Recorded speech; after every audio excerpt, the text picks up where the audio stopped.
Okay, so again, our topic is under week 11. It's object-oriented analysis and design using the UML version 4.2. So again, I am Jenny Lynn Abalo. So before we proceed with our discussion, let me discuss to you our learning objectives. Okay. First, understand the basic principles of object orientation. Number two, understand the basic concepts and terms of object orientation and the associated UML notation. 3. Appreciate the strengths of object orientation. 4. Understand some basic UML modeling mechanisms. Okay? So, introduction to object orientation topic. First one is the basic principles of object orientation.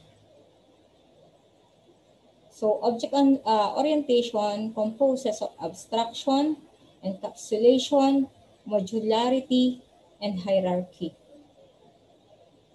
So what is abstraction? So as an example here, as shown in the screen, so the customer, not saying which salesperson, just a salesperson in general, and of course the product.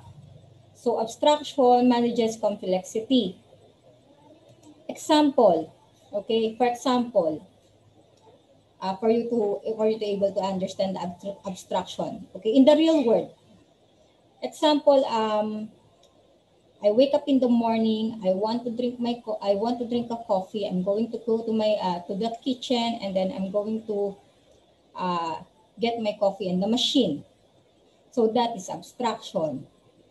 Meaning to say, in abstraction, you don't have to tell every single detail. You can hide the complex details. So in abstraction, you don't have to tell how the machine works, okay?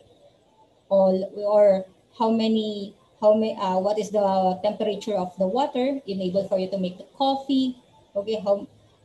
So that's abstraction, okay? Next, encapsulation, okay? The next one is encapsulation. Hide implementation from clients. Clients depend on interface. So for example, how does an object encapsulate? What does it encapsulate? When you say encapsulation, meaning to say you have to hide the complex data, okay, or the sensitive data. You don't have to show that to the clients, okay? So that is all the of course the customer only needs to see the interface or the working interface. They don't need to know how does it works, okay? Internally, I'm talking about internally. Okay? Next, what is modularity? The breaking up of something complex into manageable pieces. So from the word modules, modular, breaking down into single modules, okay? So for example, I have a system here, order processing system. So what are the components or the modules of order processing system? Breaking down it into pieces, I have the order entry, I have the order fulfillment. Of course, if I have an order, I have billing also. So that is modular, okay? Next, hierarchy. So levels of abstraction. We have increasing, we have decreasing abstraction. So for example, I have an asset. Of course, I have a bank account, security, and real estate. So in my bank account, I have savings, I have checks. In my security, I have stocks, and then I have bonds. So elements at the same level of the hierarchy should be at the same level of abstraction. Next, next topic, basic concepts of object orientation. Okay, so basic concepts of object orientation, we have the object, the class, the attribute, operation, interface or the polymorphism, the component, package, subsystem, and the relationship. So object, let's start with the object. So what is an object? Informally, an object represents an entity, either physical, conceptual, or software. When you say physical entity, example, truck. So conceptual entity, chemical process. Software entity, linked list. Okay? Next, a more formal definition of the object. It is a concept, abstraction, or a theme with sharp boundaries and meaning for an application. An object is something that has state, behavior, and identity. So let's check this one, representing objects. An object is represented as rectangles with underlined names. So again, the object is represented by the rectangles, okay? So we have the professor, Clark, and then Professor Clark, professor. So those rectangles will be the objects, okay?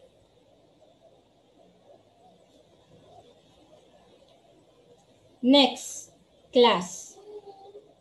So what is a class? A class is a description of a group of objects with common properties, attributes, behavior or operations, relationships, and semantics.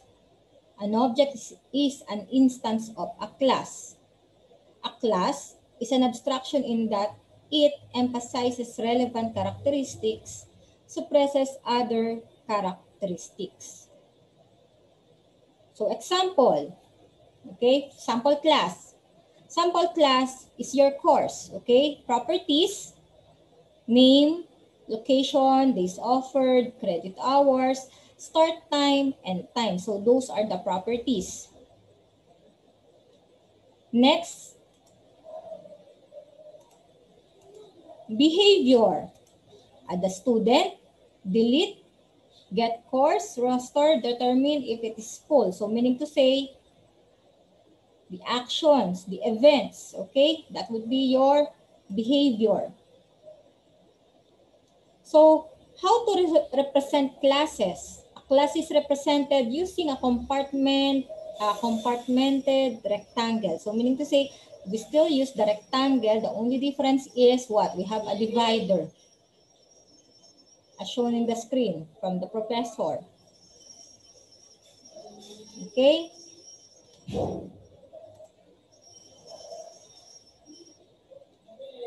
So class compartments. A class is comprised of 3 sections. The first section contains the class name. So again, this is the first one, the class name. The second section shows the structure attributes. So the attributes are the name and the employee ID number. Okay? The third section shows the behavior or the operations. So the operations or the behavior is what? The events. We have, or the action. We have the create, the save, the delete, and the change. Okay? So please remember the format of class compartments. We have the first one is the class name, the second one is the attribute, and the third one is the operation. Okay? Okay. So relationship between classes and object. So a class is an abstract definition of an object. Defines the structure and behavior of each object in the class. It serves as a template for creating objects. Objects are grouped into classes. So meaning to say class, again, you still have the rectangle here, the symbol. Okay? So this is your class name, and then you always have to remember the format of because this rectangle will be used in creating our UML.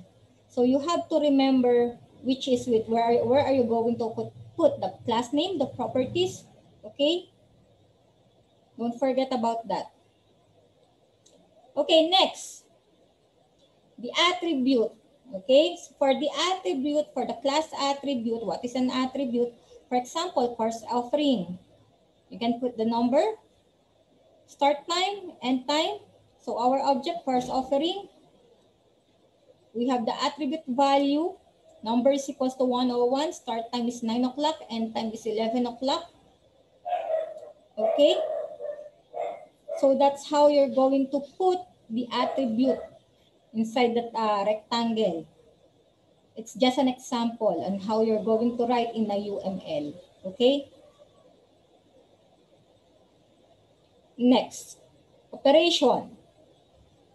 So operation, what is an operation? You have the class, you have the course offering.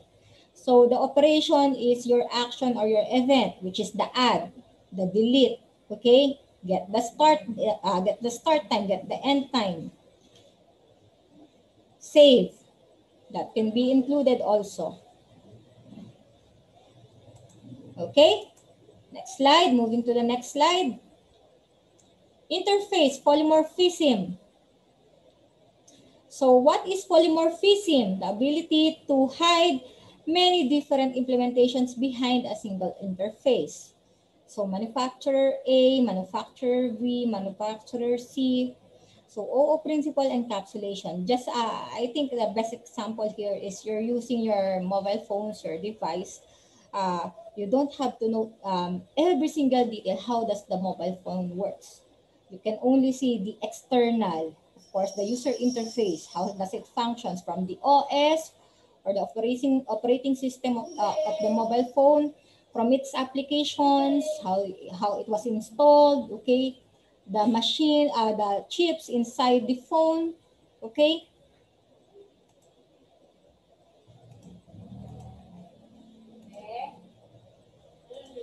Okay, next slide. What is an interface? You are all familiar with the interface, right? So interface formalize polymorphism. And interface support plug and play architectures, okay? So example here, the interface shape, we have the draw, move, scale, and rotate. So we have different modules here, the tube, the pyramid, and the cube. We have the realization relationship. You see the lines here, the dotted lines, okay, the disconnected lines. Okay, interface representation. So we have the elided iconic representation or the lollipop. So again, and this is the interpretation on how you're going to create the diagram. Okay, so canonical class stereotype representation, also have this one. So either you're going to use the elided iconic, which has the circle, which is the illustration above, or you're going to use the rectangular or the canonical class. Okay, so either of these two. Okay, it's both accepted. Next, component. So what is a component? So a non-trivial, nearly independent and replaceable part of a system that fulfills a clear function in the context of a well-defined architecture. Okay? A component may be a source code component, a runtime component, or an executable component. So again, so it could be a source file, the exe file, or DLL file. What is DLL class? What is DLL? What does DLL stands for?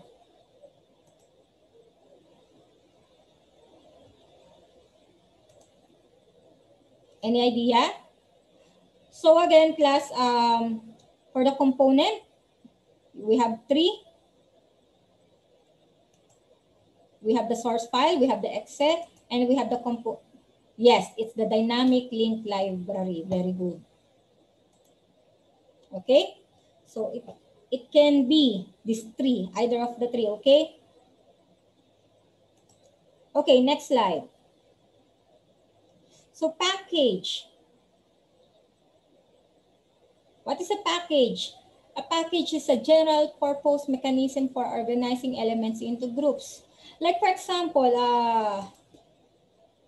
you created a project, let's say in the Visual Basic.net. Okay, you created a program. You have the project, you have the forms, you have the classes, and then you have the database inside the project. Then what are you going to do next if you're done doing the program? You have to do a package, right? You have to do an installer so that all of those objects will be grouped into one. And then the actual user just have to install the given package. Okay? So a model element which can contain other model elements, okay, uses organize the model under development, a unit of configuration management. So normally, if you're doing a program, actually, for example, in the Visual Studio, you have your forms, okay, you have your program. Is that it? If you're done doing the program, can it be run to the other computers? No. How can it run to other computers? You have to do an installer, you have to do the package, enable for you to bind all the components that you add, all the DLL that you add in your program, all of the component you add in your program, and of course, for you to add also the database, okay? Do the package. At least it is contained into one folder, okay? Next slide, subsystem. A subsystem is a combination of a package that can contain other model elements in a class which has a behavior, realizes one or more interfaces which define its behavior. Okay, so again, we have the interface, we have the subsystem name. We can have let's say example, we have a one project, and then in that project we have multiple modules. It is possible, okay?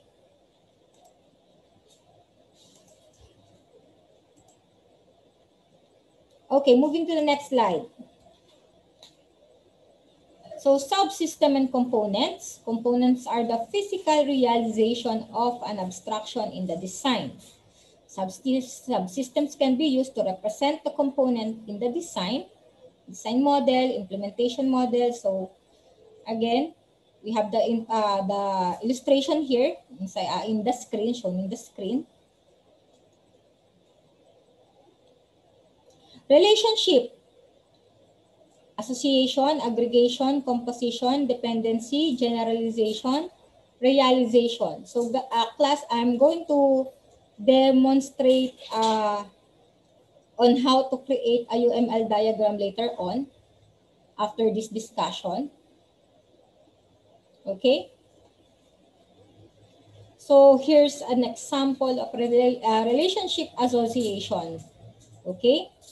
So you have the professor as the class. So association name, works, and then association for. So professor, role, employee, role names, employee, and then employer, university. Okay, aggregation. A special form of association that models a whole-part relationship between an aggregate, the whole, and its part. So we have the student. If you are familiar with the entity relationship diagram, are you familiar with ERD? One-to-one, one-to-many, many-to-many. One-to-one is represented by what? A dash symbol. Do you remember, class? What about many? What is the symbol of many? That is for the relationship. We are talking about ERD here. What is the symbol of many? Crow's foot. Are you familiar with the crow's foot? And then, for the Boolean, what is the symbol for the Boolean if we're talking about relationships?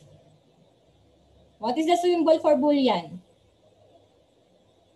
If one-to-one is one symbol, the symbol for one is dash. The symbol for many is crow's foot. What is the symbol for the Boolean? Any idea, class?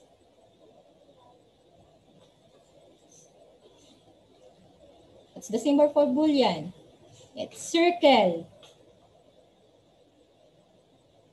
Do you remember? Okay, moving forward. So again, it just shows how to create, of course, the relationship or the form of aggregation with strong ownership and coincident lifetimes. The part cannot survive the whole aggregate. So we have the student, okay, as the class, and we also have the schedule as the part, the class. Okay, association, multiplicity, and navigation. Okay, multiplicity defines how many objects participate in a relationship. The number of instances of one class related to one instance of the other class, specified for each end of the association. Associations and aggregations are bidirectional by default, but it is often desirable to restrict navigation to one direction. If navigation is restricted, an arrowhead is added to indicate the direction of the navigation. So you are going to understand this more while doing the diagram class. Okay? So let's try to move on to the diagram. This is an example of the UML class diagram. As you can see, they are using the rectangle. Of course, we have the class, we have the properties, we have the objects, okay? So there are different ways on creating the diagram. So first, you should look for, since you are in your case study, you're doing your research work. First, be resourceful. The first thing you should do is look for an appropriate software on creating this diagram. You don't have to do this in the Microsoft Word class. We have different softwares available in the internet. So for me, I am using this one. Okay, I am using this website. It's yuml.me diagram use case / draw. So you can use either you're going to use the class diagram, and you see that it will generate on its own, or the use case diagram, or the activity diagram. Okay, so for example, I'm going to use the use case. So for example, I'm going to change this one.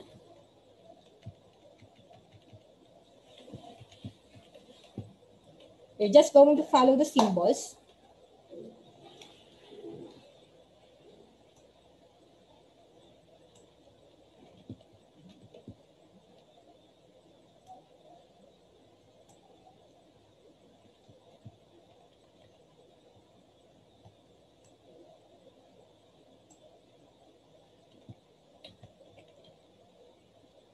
Check my screen. It will generate automatically.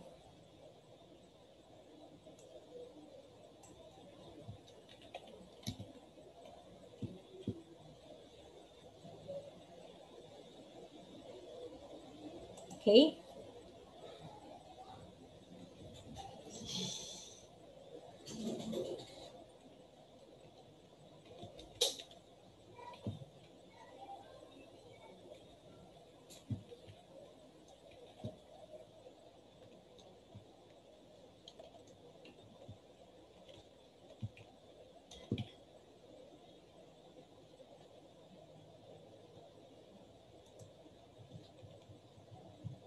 Can you see that? So as you can see, if you're going to use this page or this website, it will automatically generate the diagram that you wish.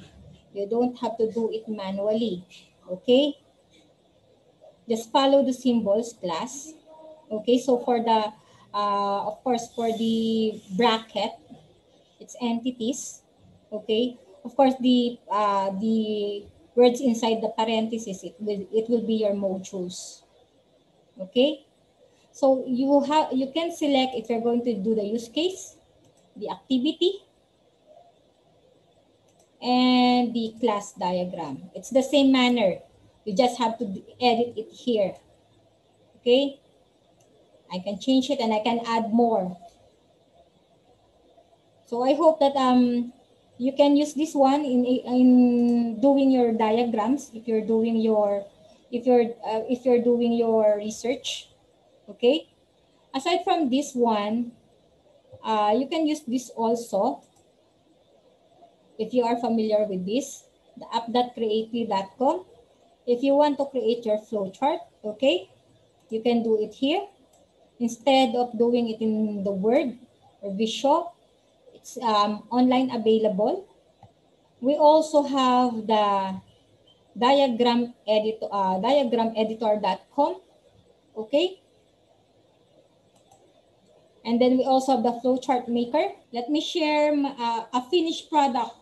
Okay, so this is an example of a system analysis and design feasibility study.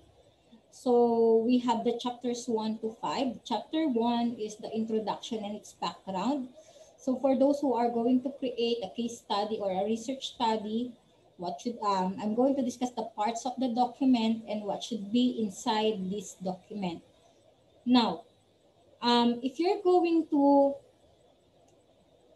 check, okay, introduction, what should be the contents of an introduction? When you are going to put a content for the introduction, you should put an introductory sentence about your topic. Okay? Let's say I'm going to create a payroll system. Now, what is a payroll system? Why did you choose payroll system? And of course, who is your intended beneficiaries? Why are you going to create a payroll system for them? Okay? Next, the next part is after introduction, okay? After the introduction, we have the objectives of the study. So objectives of the study, we have the two parts. The first one is the general objective. The second one is the specific objective. For the general objective, you're going to include or state the general goal or aim of your study. It's a one sentence only, ha? And then next is the specific objectives. For the specific objectives, you have to state your aims or your different goals. So it's a numbered, okay, enumerated. So for the specific objectives, make sure that your objectives are based on your specific problems or your statement of the problem. So meaning to say, the content of the specific objectives would be the solution for your statement of the problem. If you're going to compose your specific objectives, make sure that it is answerable by survey also. Okay, as you can see in number 2, 3, 4, and 5, okay, include implementation, preparation, or the status of existing manual butter in terms of what? Different software criteria, functionality, reliability, usability, efficiency, maintainability, portability, or the ISO IEC 9126 criteria. Okay? So meaning to say, I cannot answer this one without the survey. So most of the numbers here are the same, okay?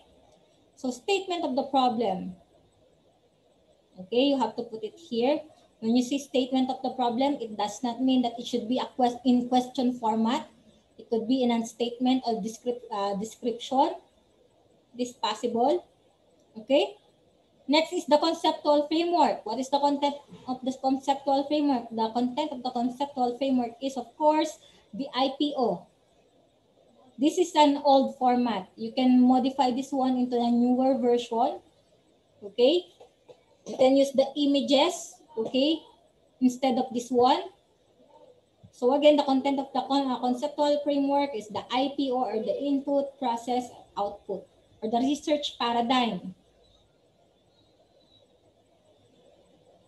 And for the significance of the study, next, So after the conceptual framework, the next format of document is we have the significance of the study. In significance of the study, we have three parts. The first one is technological, second is educational, third is economical. When you say technological significance, what is the importance of this system into the new technology or in the company? Okay, how can technology help that company? Second, educational significance. What is the importance of this one? In how can it aid or help those employees or students that we or or the users of the system? Economical significance. If you're going to implement a system, okay, if you're going to propose a system, it should not consume the company's capital rather than save, right? They have to maintain their budget, they have to save, they have to gain, not to lose. That's the importance of economical significance. So again, if you're doing your research, there are three parts of the significance of the study. We have the technological, educational, and economical. Beneficiaries. Beneficiaries is the next part, meaning to say you have to identify who are the beneficiaries or the users of the system. Who do you intend to devote your system for? Okay. Next, the next part is the scope and limitation. For the scope and limitation, we have two paragraphs. The first paragraph should be the scope or the coverage of the project, while the second paragraph is, of course, the delimitation or the limit of the system. Okay, like for example, I'm going to create an ID system. What is my limitation? This is not online. This is just a standalone. You can state that, okay?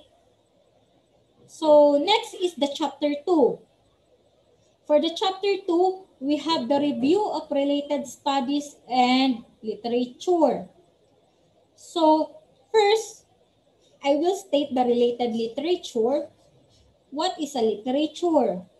What is the difference between the related studies and literature? Okay, when you say literature, that will be what? Published materials like magazines, books, okay, articles. So those are the literatures. What about the studies? Unpublished materials like what? System analysis and design research, software engineering research. Those are studies or thesis that is not published. Okay? When you say publish, you're going to do the you're going to publish it into a website or journal or whatsoever. Okay? So in the literature, in related literature, it is categorized into two.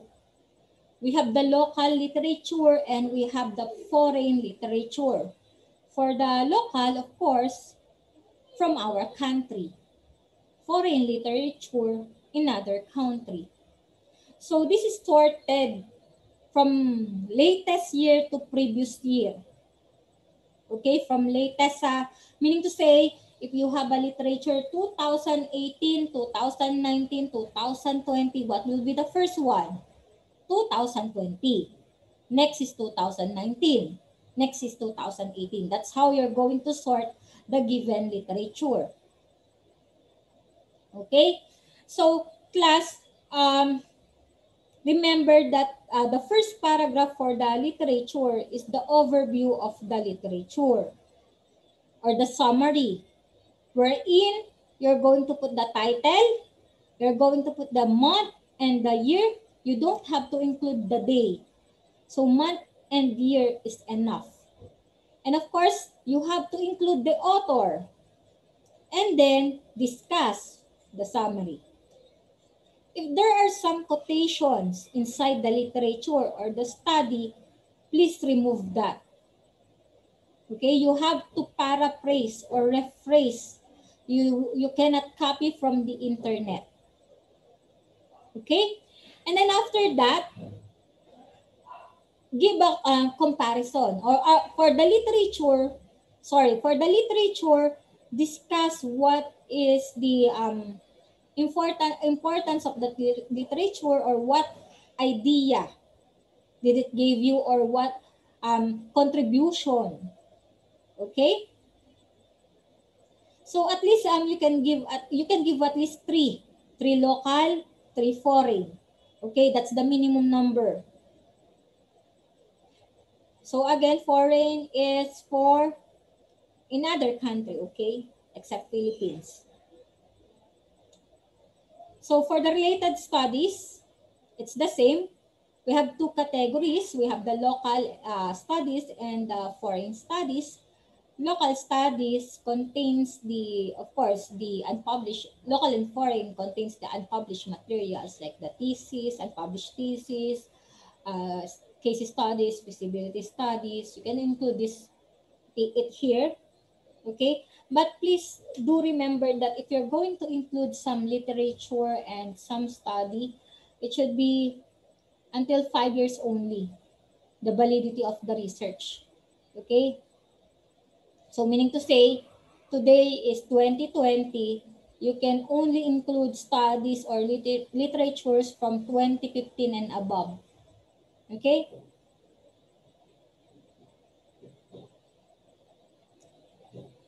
So at the end of the literature and the studies, after you cited some studies and literature, there is a synthesis.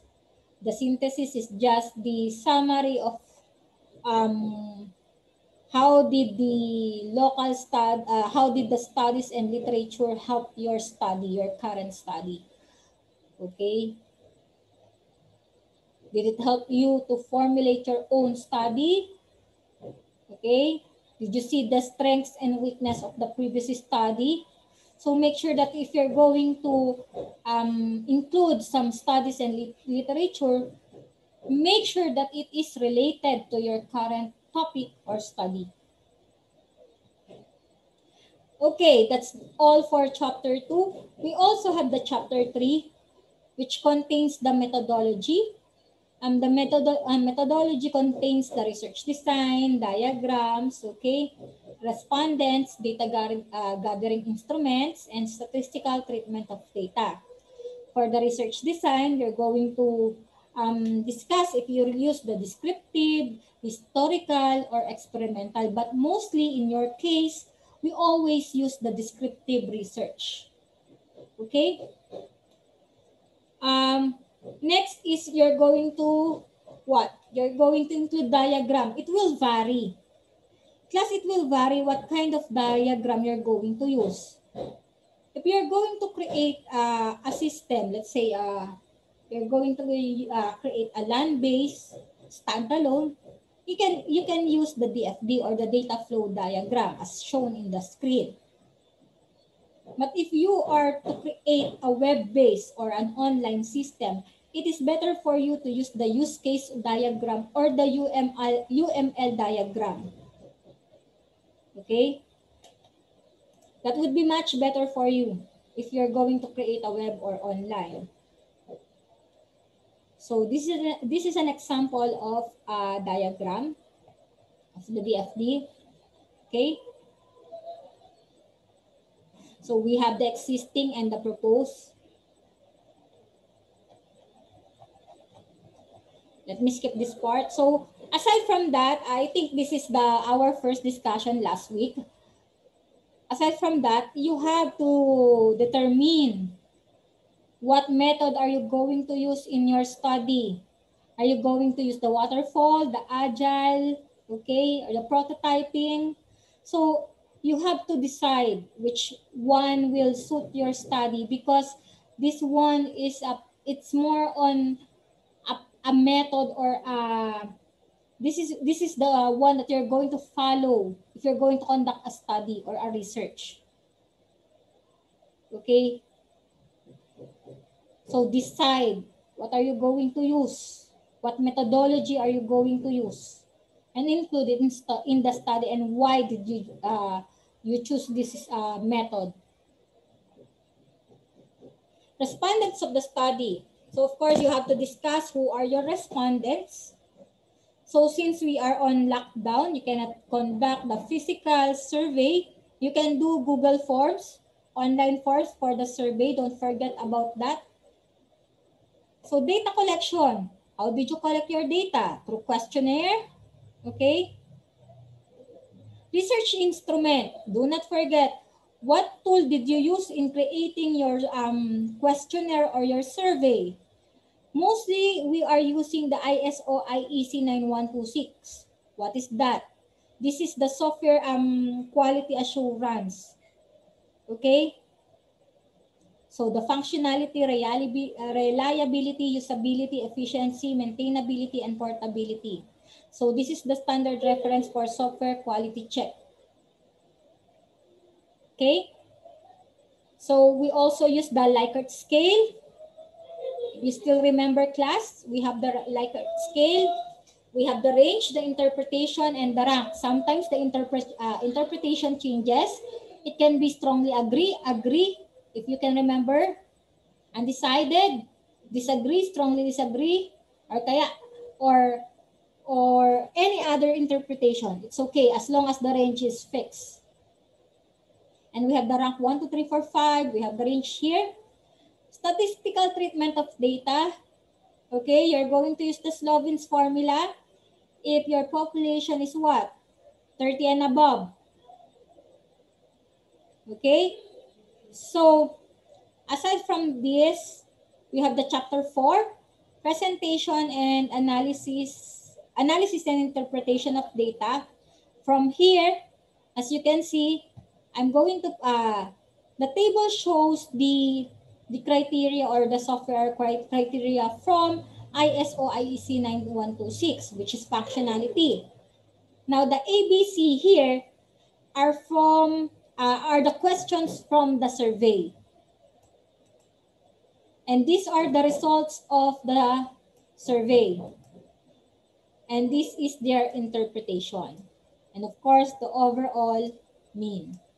And I'm going to discuss what is the result of the table. That's how you're going to interpret or how you're going to do your chapter 4. So you have the table, you have the question, you have the result, and you have the interpretation. Discuss the table. That's the content of chapter 4. And then for the chapter 5, so until you finish all the 6 criteria of ISO 9126, after that, you're going to include in one table the summary of the means for functionality, reliability, usability. So these are the software qualities or criteria, and then the overall mean. Okay, so discuss the table, of course, in the above table. Next, chapter 5, summary, conclusion, and recommendation. So, of course, you're going to discuss your summary. What is your conclusion? Again, this is the answer from the objectives or the statement of the problem. And of course, what is your recommendation? So, class, okay, my topic ends here. Thank you very much. Any question, class, that is related to our topic? Any question?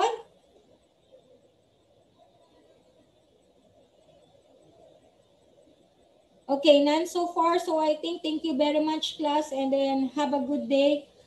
Keep safe, everyone.